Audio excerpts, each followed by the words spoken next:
مرد کی کمائی پر سب سے زیادہ حق کس کا ہوتا ہے؟ ایک عالم دین کے پاس ایک شخص جاتا ہے اور وہ یہ سوال پوچھتا ہے، اور وہ آگے سے اتنا خوبصورت انداز میں مثال دے کر وہ آگے سے جواب دیتے ہیں، وہ میں آپ کے ساتھ ابھی شیئر کرتا ہوں۔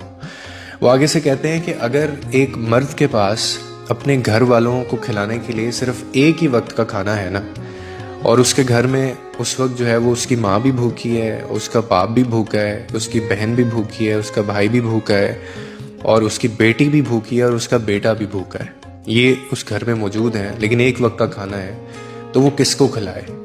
اور ساتھ میں اس کی بیوی بھی بھوکی ہے۔ تو وہ آگے سے کہتے ہیں کہ وہ ایک وقت کا جو کھانا ہے وہ صرف اور صرف اپنی بیوی کو دینا واجب ہوگا اس کے لیے۔ کیوں؟ کیونکہ اس کھانے کے اوپر سب لوگوں کی نسبت جو ہے وہ بیوی کا حق زیادہ ہے، یعنی بیوی پر خرچ کرنا مرد کے لیے صدقہ بھی ہے، عبادت بھی ہے، رسپانسبلٹی بھی ہے، یہ تینوں چیزیں ہیں۔ کیوں؟ اب میں آپ کو ریزن بتاتا ہوں۔ کیونکہ یہ وہ رشتہ ہے، میں نے آگے بھی کہا ہے، جو خون نہیں ہے آپ کا، لیکن وفا اس میں دیکھیں کتنی ہے۔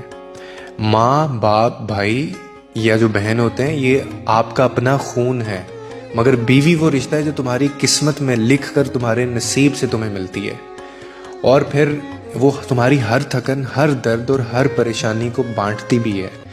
اس کے دل میں تمہارے لیے دعا بھی ہوتی ہے، تمہاری راہ میں قربانی بھی ہوتی ہے، اور پھر اللہ نے اسی رشتے کے بارے میں یہ فرمایا ہے کہ عورتیں تمہارے لیے لباس ہیں اور تم ان کے لیے لباس ہو۔ یعنی آپ اگر اس کو تھوڑا سا سمجھیں کہ ایک دوسرے کا سہارا بھی، عزت بھی اور پردہ بھی، اسی لیے بیوی پر خرچ کرنا وہ محض ایک فرض نہیں ہے، بلکہ وہ محبت کا اظہار بھی ہے اور وہ صدقہ بھی ہے۔ باقی آپ کے بلڈ ریلیشنز ہیں۔